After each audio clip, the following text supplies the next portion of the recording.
Hope I got my message. It was a short notice message.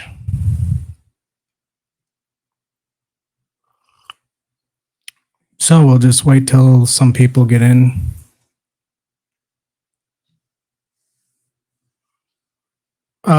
First off, this is a open speech network. Anybody can type a message or ask a question. Anything they want. If it's something I can answer, I'll answer it. But welcome and thank you for coming. As far as myself, I've been a paranormal investigator for quite a few years before I went to high school. My name is Cameron Schweigler. I'm the founder of Sweeps. And when I got into high school, I ran into drugs and alcohol. So paranormal stuff took a backseat. But lately, since 2020, I'm getting back into the paranormal and that whole field. If anybody's here, let me know if the mic is good. It needs to be turned up or not. So yeah, we're gonna get real here. My name is Cameron Schweigler. I'm the founder of Sweeps, Southern Wisconsin Entity Education and Paranormal Services. We do a little bit of everything. We help people from time to time that feel that maybe they're experiencing a haunting, or recently somebody thought they were being oppressed by some kind of entity or demon. So we had to do a house cleansing. And that was a pretty long process. It involved a long prayer, some blessed objects, blessed incense, holy water. But I made a little mistake. I should have done a little bit deeper investigation into this latest house cleansing, because I was provoking what was there, if there was something there, and I didn't really catch anything back. So who knows? There could have been something there. There may have not been. But I did it anyway, as a courtesy. We don't charge for any of our services. So if you do have an issue or know somebody who has an issue, you can send them our way. You can Google us.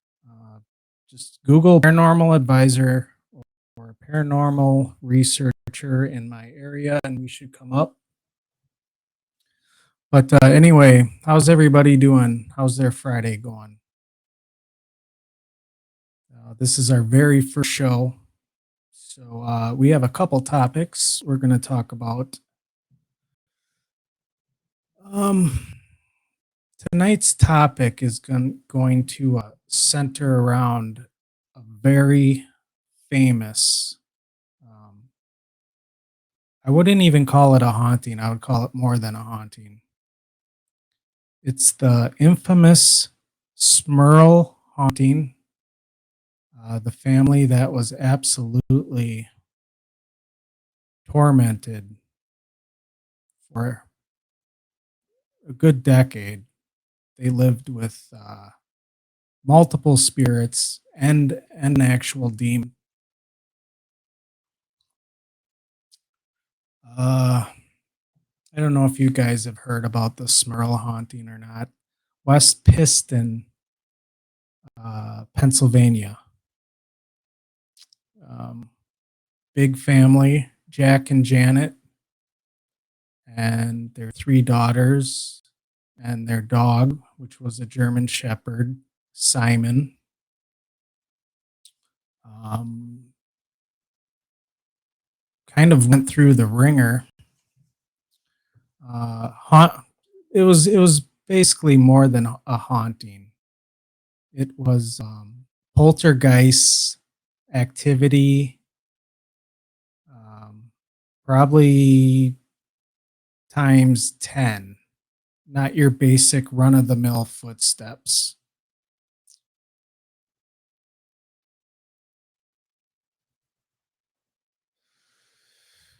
If anybody's here, just go ahead, type in chat. Tell me where you're from.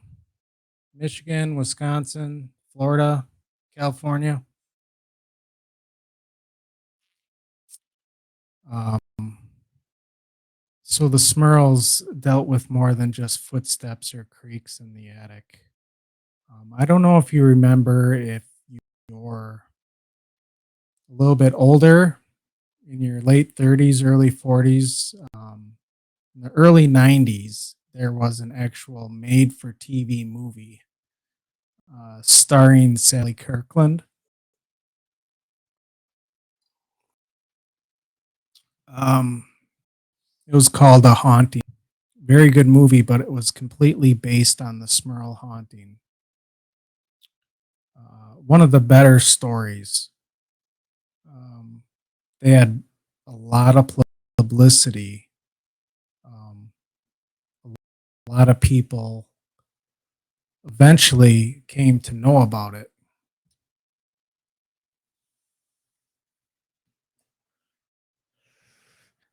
Even before the movie, there was a book written called A Haunting, and that was written by Ed and Lorraine Warren, which are two of the most renowned psychic investigators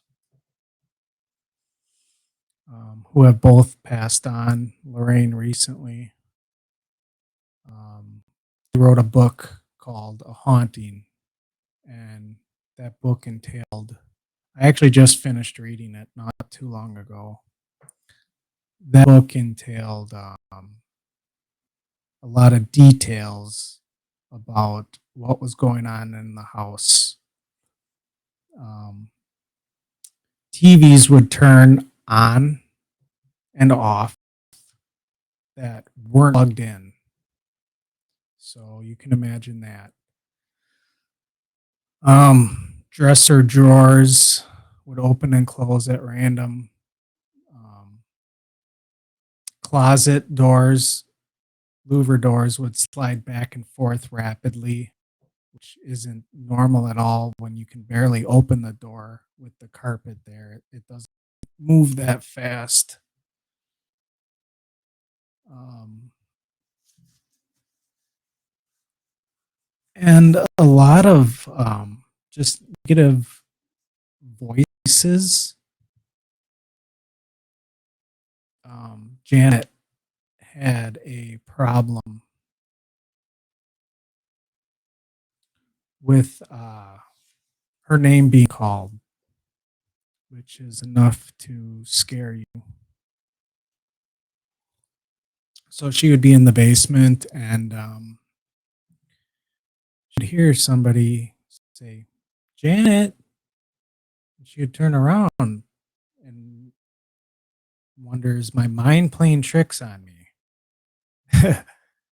And you'd go back to laundry. That was weird. A minute or two later, Janet. So she eventually said, what? Who are you? She knew nobody was calling for her. So she basically ran up the stairs. The laundry was in the basement. She ran up the stairs, grabbed a rosary because it freaked her out.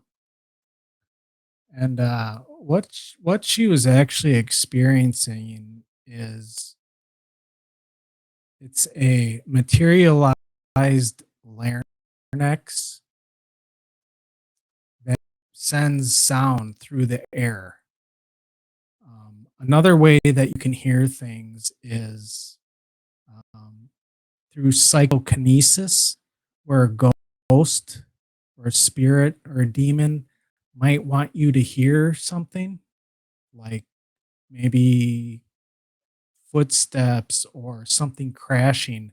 They can project through the mind's eye what they want you to see. So you might see your table on fire, and 30 seconds later it's fine. That's psychokinesis, and ghost spirits, they use that a lot. But that was just the start of it. Jack's parents lived next door in the duplex, and they had some weird occurrences happen too. They saw black, little tiny puppies running underneath the couch, but the puppies had no tail. Jack's mom saw this. They heard a lot of disturbing things next door in the duplex where Janet and Jack were living. And some of the stuff got really, really bad. And finally, it got so bad. That's when they called in Ed and Lorraine Warren. And Lorraine is a clairvoyant. So when she went up with another investigator, she went straight to one of the bedrooms and into the closet. And she knew right away something was hiding, because these demons and spirits, they like to hide in dark places, basements, cellars, closets, anywhere where there's no light, because God is light and goodness, and they want to stay as far away from possible. Now, me myself, I'm not a clairvoyant. I can pick up on some things like vibes, but I cannot see into the future or see into the past, and I cannot know if a place is haunted without provoking what's there to show itself.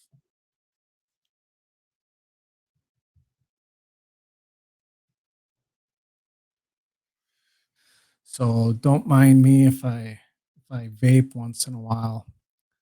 I hope my mic is working. Again, welcome. This is the first show.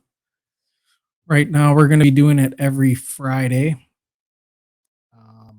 If things start to pick up, we might be doing it every night. But part of this program is to take your questions and anything that you might be concerned or even wondering about. Um, I've read a lot of books. I have experience with the supernatural. I've had poltergeist activity near me. In all the books and everything I've read, I have a good encyclopedia of knowledge. If you have any questions about spirits, we will we will answer it. We might have guests come aboard, so either me or somebody else will answer your questions, or I will personally, if I can. But yeah, this is the first show, and we're talking about the Smurls, what they went through. Um, one example of something really not great. They were sitting around at the kitchen table, and a light fixture, almost like a chandelier light over the table, was pulled out of the ceiling and landed on the table, just missing one of the daughters of Jack and Janet. And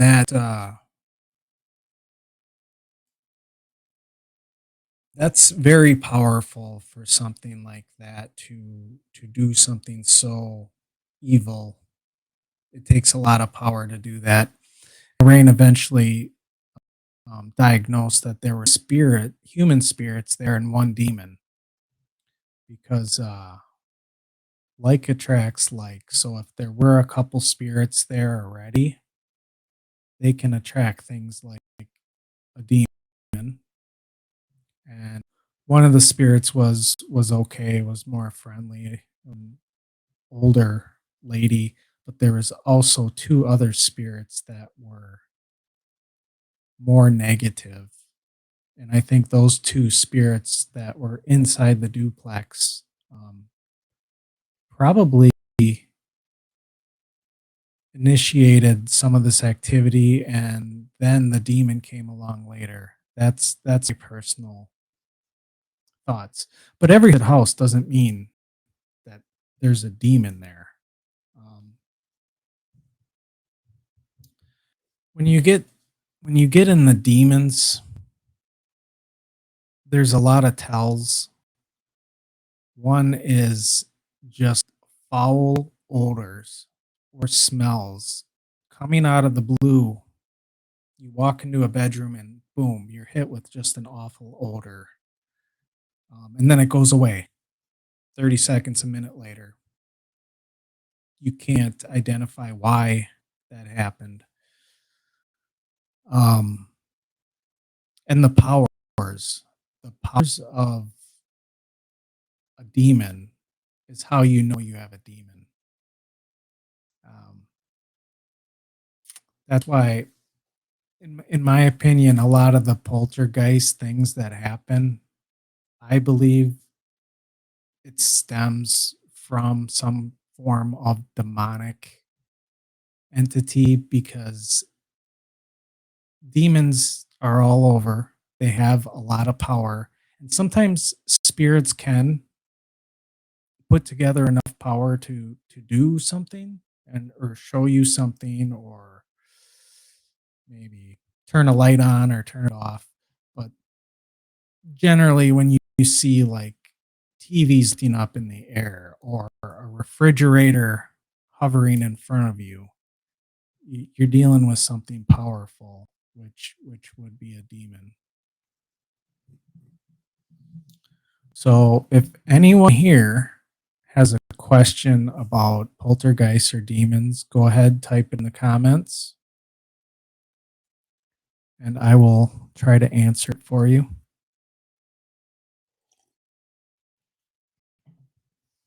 Um, a little background about some of the things that I went through. Um, like I said, when I was younger, I would go in the places, dark places, and investigate. We're talking 9, 10 years old. I had a briefcase with not real holy water, but what I thought was holy water that I thought I blessed. Just things that kids would do. But like I said, I got a little bit older and gave that up. Um, some of the kids I would show my briefcase. I think it had a small Bible, um, cross, um, real holy water, but I hate to say it, but they laughed. They thought, "What is wrong with this kid?" They thought it was pretty funny.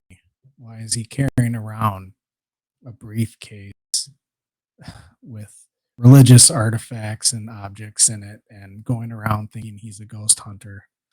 But I should have stuck with it because, as you can see, Zach Bagan basically made a name for ghost hunting, and he's a millionaire right now. Uh, he was one of the first ones to come out with a TV show, and from there, ghost hunting and the paranormal just blew up. But then, what I did after that, I went in the high school and dropped out of high school and really just drank and did a lot of drugs. Not something I'm really proud of, but it's definitely something I've learned from. Um, you kind of take all your experiences and learn from them as you go. And then in 2020, the pandemic hit, and I don't know why, but I started getting into reading about hauntings and everything. Ed and Lorraine's case file book. I started reading that, and then I started watching TV shows because there was a lot of TV shows on cable. Discovery had a haunting, My Haunted House, Ghost Adventures. I mean, you name it. Quality television. If you're sitting at home with nothing to do. Um, I will say one thing about what I see on TV. I don't know why I don't see more investigators using infrared camera or cameras, whatever you want to, because one of the things I do is I go into different haunted locations with infrared, and a lot of them happen to be graveyards. And I go very early in the morning. We're talking 2, 3 o'clock in the morning. And if you scroll down my page, you can see um, actual spirits. They're orbs. I know a lot of people like to discuss about orbs. What do they think is real? What's not real? What's a dust particle? But when you're face to face with these things, you know it's not a dust particle or molecule or whatever you want to call it. So one of the times I was in a graveyard, a very old graveyard. Now, I do want to warn you guys, when I go in places like this, I have a lot of different forms of protection. I first off say a prayer and envision myself in a white glowing light of protection.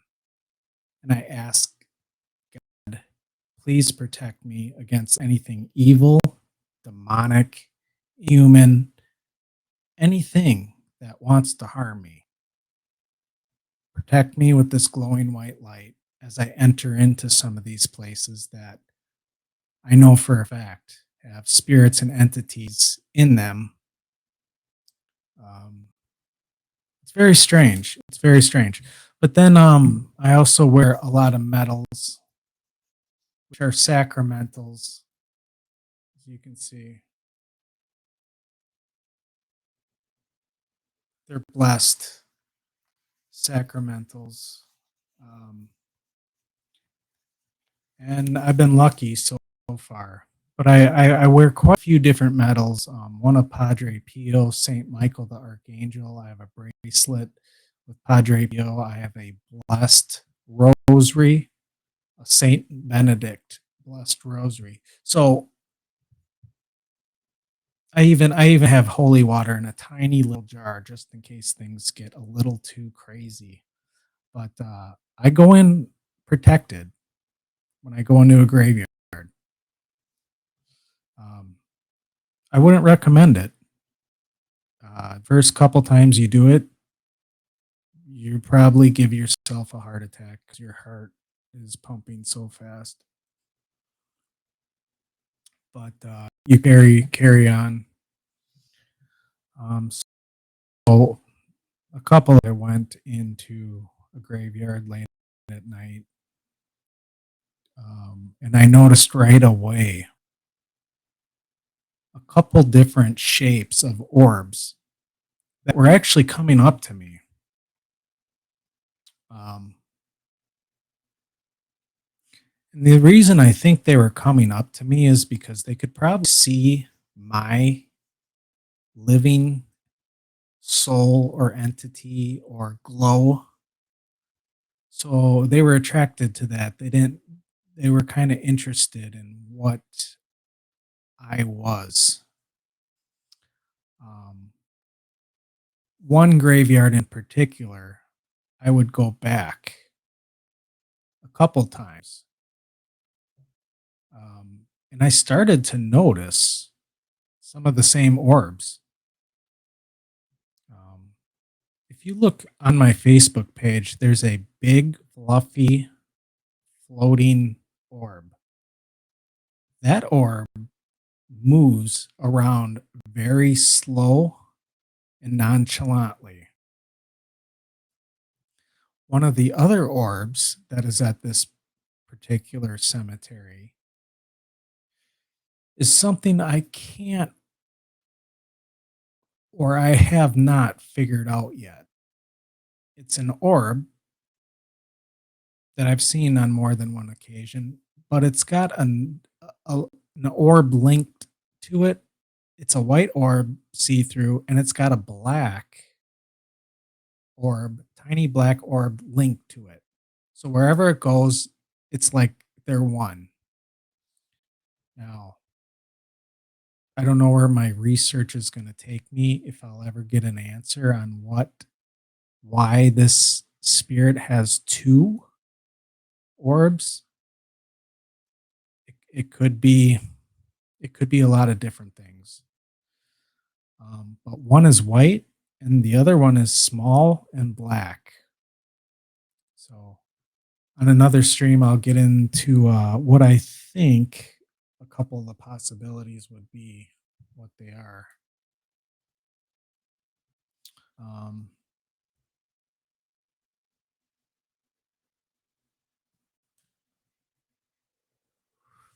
yeah, this stream is going to be a place for people to come in and maybe even share your experiences if you feel up to it. Talk about maybe some haunting things that have happened to you. Um, this graveyard that I do go to, though, I catch a lot of these orbs on infrared film, and on one of my videos, I compiled a couple different shots of these entities, which are spirits. They're ghosts. Um, why they have not crossed over and why they're earthbound, I don't really know. There's a lot of different reasons why spirits stay earthbound. A lot of them want to be close to their bodies. In their head, they may not feel or see a graveyard. They could be somewhere like their childhood home. They're near their body. They're floating around. I don't think they see in their spiritual eye, I'm floating around in a grid.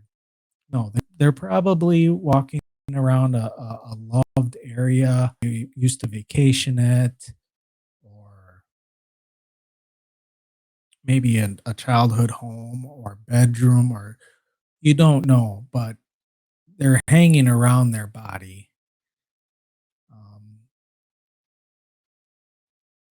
and it really makes you wonder um, just what these entities are doing. Now, I'll say this: these entities, they come up to me and I can see them coming up in the camera. And what they do is they come up and stop, look at me, check me out, and then go on about their way. What they see in a living person, I don't know, but they definitely recognize a living person walking around. Maybe they don't see it that often. Um, I do know that whatever these spirits are, energy to form and to even be able to show up on infrared. Uh, the research I've done, um, it needs hot weather, grass, trees, shrubs, heat, because it's these entities are going to use that as energy to manifest and show themselves. And maybe some don't even realize that they're showing themselves and they're going about their business, but they use that energy around them. Um, I tested this theory out because I went to a lot of different graveyards during the winter when there was no grass, there was no leaves on the trees, very cold, and I could not see anything on infrared at all. So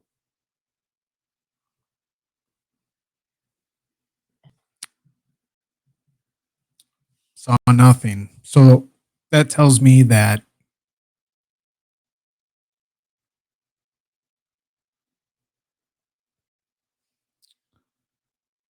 number one, they're when I do go during the summertime, they're using my body heat because they're coming up to me, they're checking me out.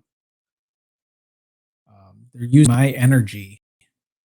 They're using the foliage, the trees, the grass, the bushes around.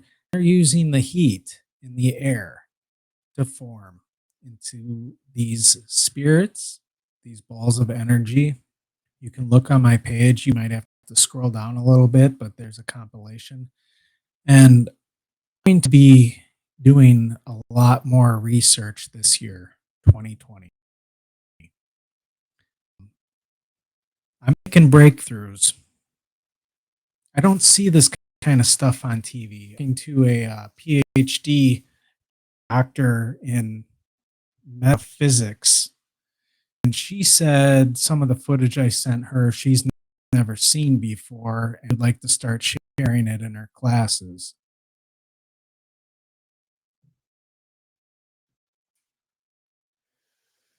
So I gave her permission to use some of my footage in her classes. But going back to what I was saying earlier, I turn on cable, some of these ghost hunter shows, and I see them using like spirit boxes and DSL cameras where they make out shapes and like stick figures and stuff. But I don't really see them getting into infrared, which is kind of disturbing because infrared is what's going to tell you if something is really there. If you're in the midst of something that's very much alive, not of this earth, on a different plane, they operate on a different plane. And luckily, they show up in a light spectrum. See, infrared is a wavelength.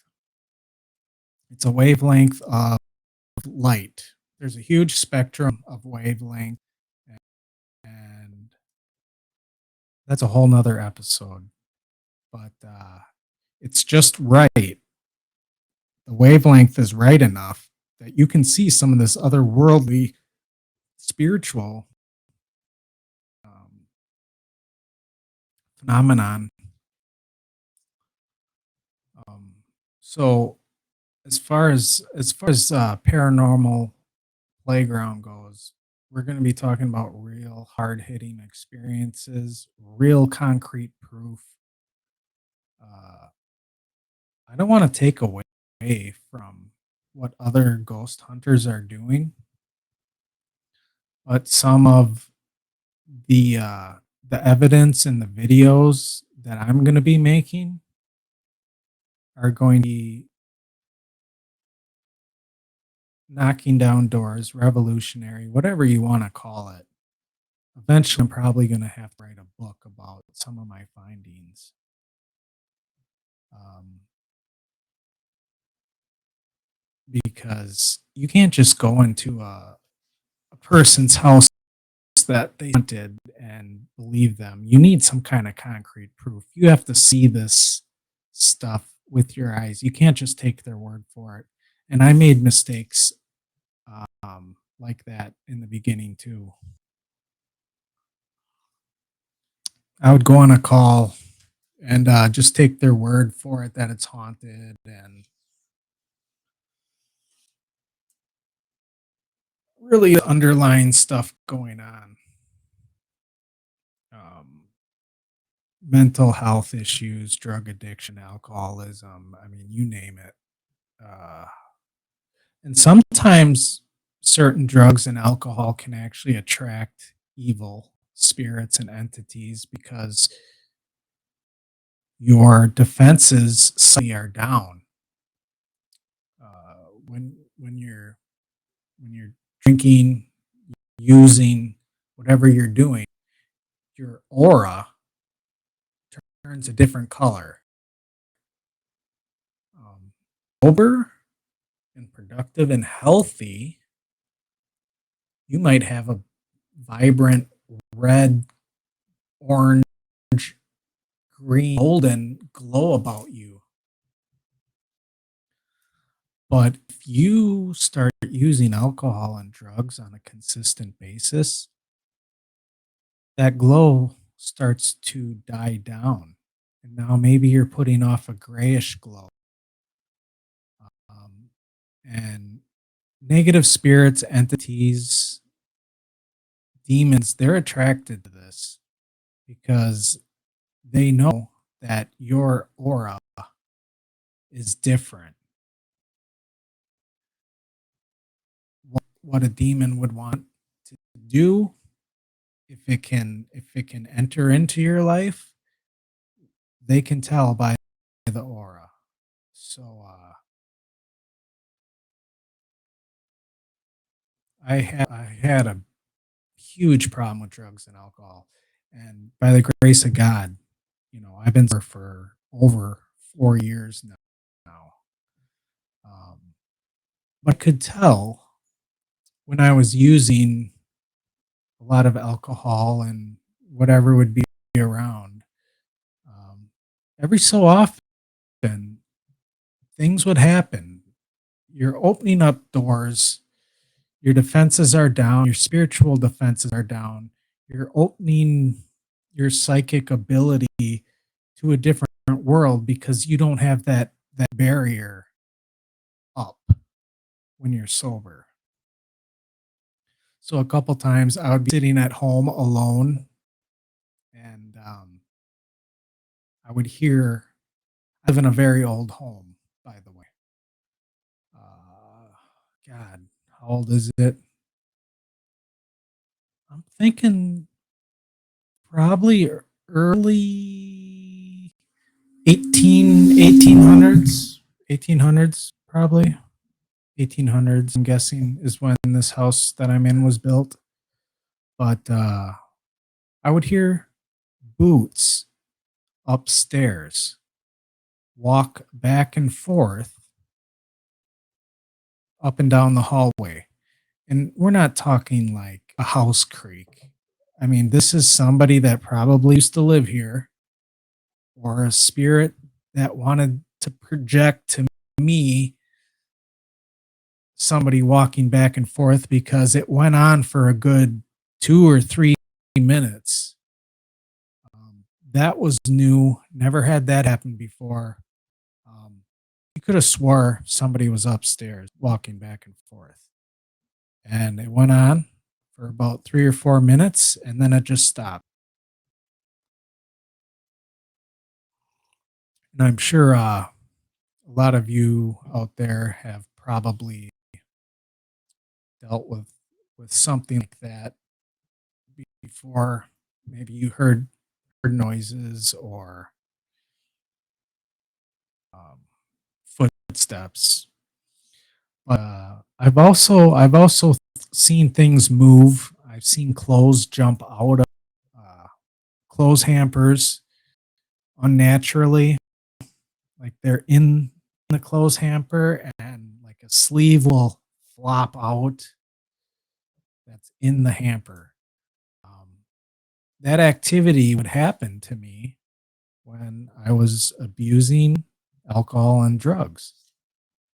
And I know for a fact that whatever spirits I was attracting were using my negative energy to make things happen around the house. When I got sober, everything stopped. Even my wife, I'm married. My wife is Lisa. My wife would hear people talking downstairs, people whispering and talking when I was drinking, just very stressful. Music, we'd be laying in bed late at night. She would hear music. I never had an issue with that, but there's just a lot of different things that can happen when you're letting drugs and alcohol into your life. You're also inviting a lot of different things into your life. And that's when you start getting some of this phenomenon, poltergeist phenomenon, because they're feeding off you and they're draining basically your energy. So going back to the Smurl family, um, they were a family of strong, strong faith. Um, they were very devout, holy. They were a holy family. And Ed Warren would say from time to time that he thought that's why they were chosen by whatever entities decided to basically torment this family. Um, because these negative entities don't like that you're devout, you're Catholic, you believe in God, Lutheran, Methodist, whatever you are. If you believe in a higher power, that's a good higher power. And you respect your fellow man. These negative entities and demons don't like that, and that's part of the reason why they were targeted.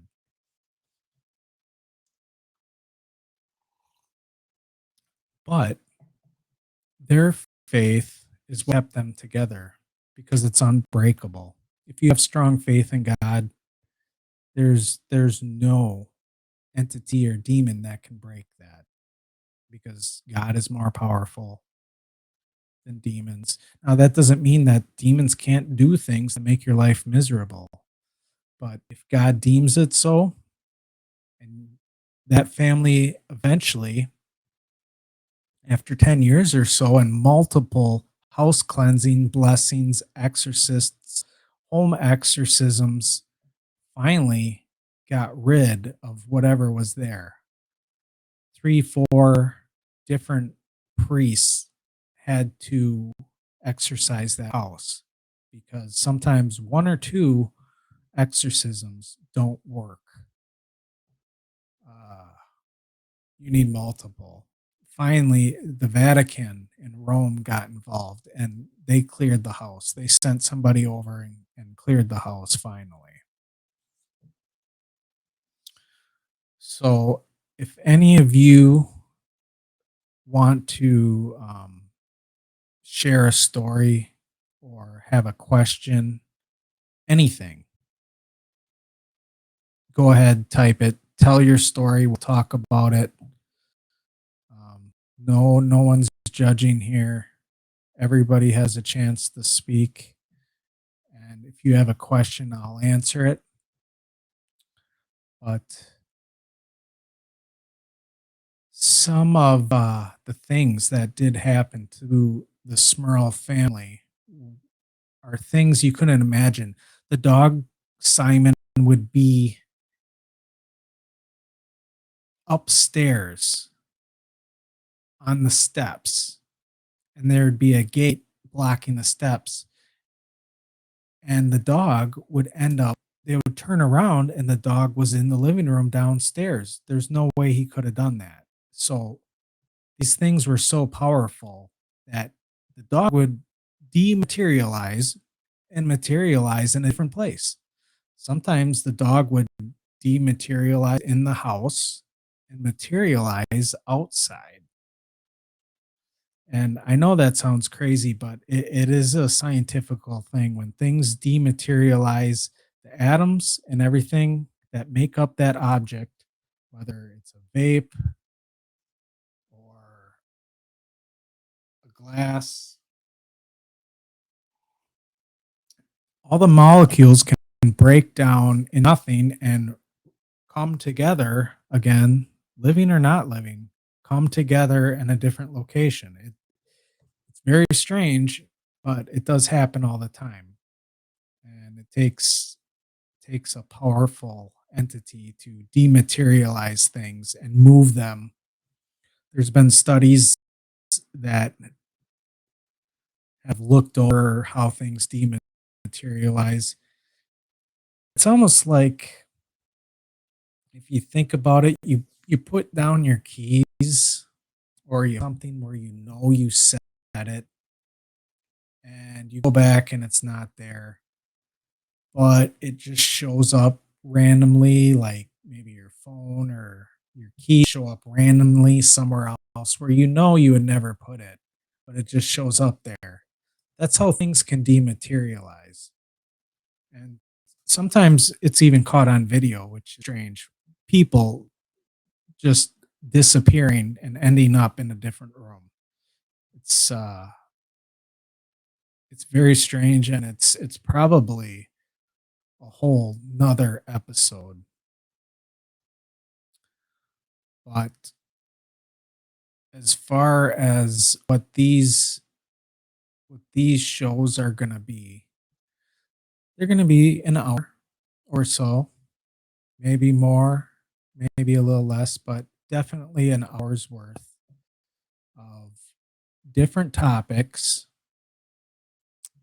Um, Tonight's topic was the Smurl haunting,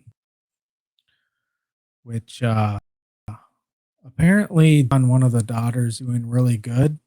She does have some things happen once in a while that she's not sure about. I heard her talk on I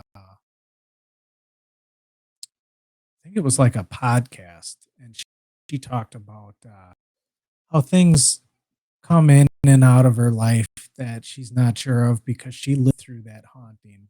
She was one of the daughters, but she's doing really, really well now. And that house has since been completely exorcised. But this this show is live, and honestly, it doesn't look like very many people showed up to this, and I'm fine with that because you know what? It's a record. People can watch it later. I saw a couple people show up, leave. Maybe it didn't interest them. We're going to get better, but at least what we talk about is a record of the things I'm doing, things that have happened in the past. One of these episodes, I'm going to tell you about me going to the Amityville house and talking to the new owners and walking right up to the front door of the Amityville house, which a lot of people don't have that opportunity. It happened to be that I was out on the East Coast in Connecticut and I drove to New York on Halloween night to go see the Amityville house. We're going to talk about stuff like that. I mean, real haunted homes. That home is another, I don't even know what you'd call it, anomaly. Some of the things that happen in that house. That's going to be another show in itself. Um, I'm going to talk about my experiences uh, looking at the Annabelle doll, what my feelings were looking at that doll, being around that doll. That's what the movies are about. I'm going to talk about some of my experiences, behaviors of these spirits I see in graveyards. Um, I'm going to tell about some of my cases that are ongoing. I'm going to talk about different books, different movies that are out there, what TV shows I think are good, and actually do some good for the paranormal community. Um, every show is going to be a little different, but we're going to have a topic every show, and people will be able to talk their experiences, and I'll share some of my new ones because this year 2020 is a little bit different. People are going out, so I'm going to be out in the world, researching, helping people that need help,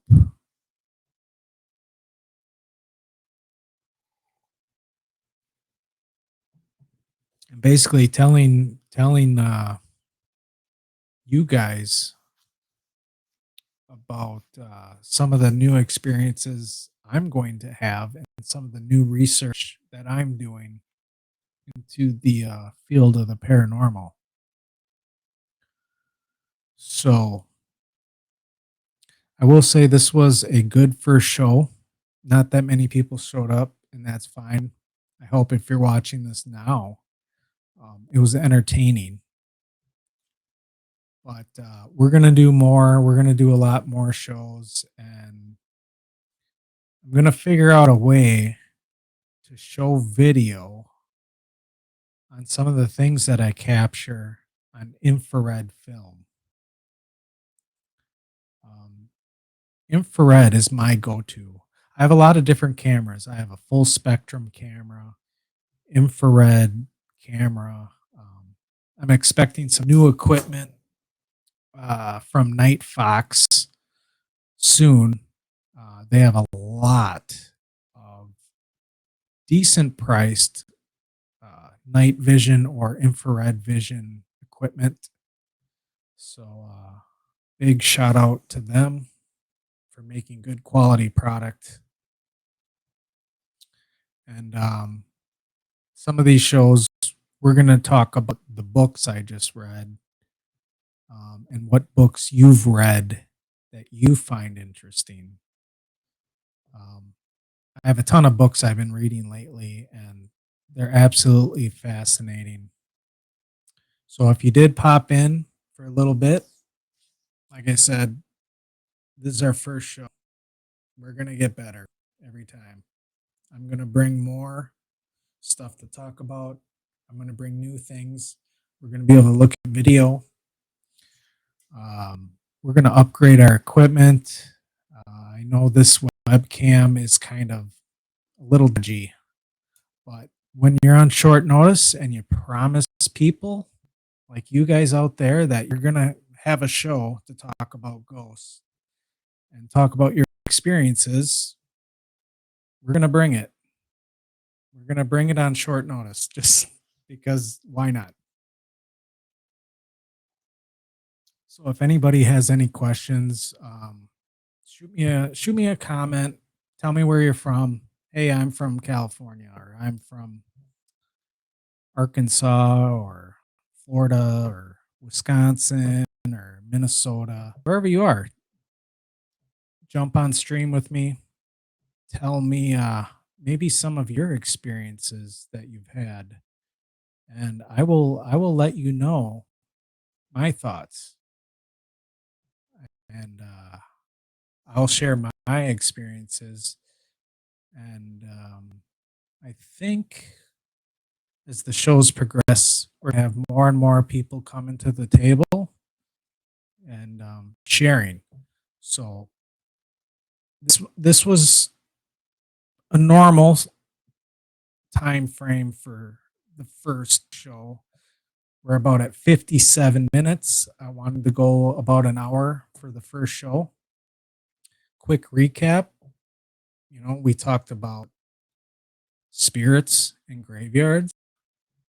We talked about a very famous haunting, the Smurl family haunting.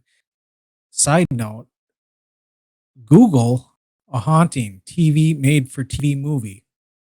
I watched it when I was about 8 or 9 years old. Scared the bejesus out of me. If you like scary or authentic, you will like this movie. I think it was 1990 or 91. Don't quote me on that. But it's called A Haunting with Sally Kirkland. She's excellent in it. I might watch some of it tonight. That's how good it is. But true story.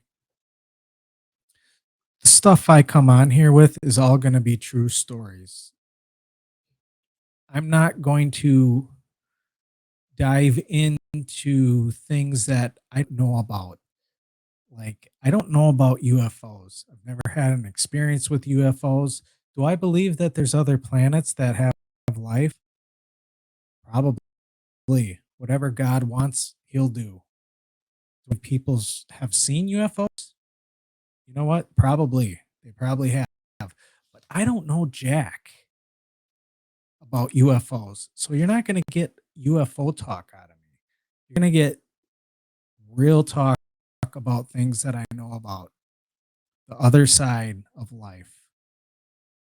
Spirits, tangible things, and things that go bump in the night, things that scare you, and things good for you, things that help you, um, things eat practices, daily practices that help you stay mentally sharp, spiritually grounded, and always on your toes, looking out for the next best thing that comes along that you can sink your teeth in. So, with this last 30 seconds, I want to thank everybody for showing up. We talked about the Smurls, talked about some of the things that I do. You got a little bit of background on me. My name's Cameron. I founded Sweeps, Southern Wisconsin Entity Education and Paranormal Services. That's what we do. We research and help people. If you need help, give us a call.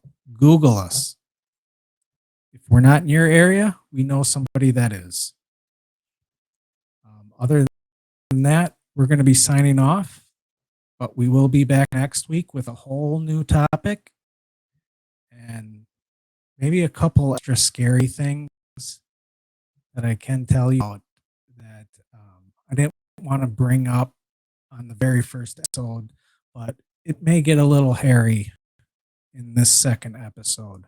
So, for myself, Cameron from Sweeps, this is the Paranormal Playground signing off. I hope you guys are having a good night. Thanks.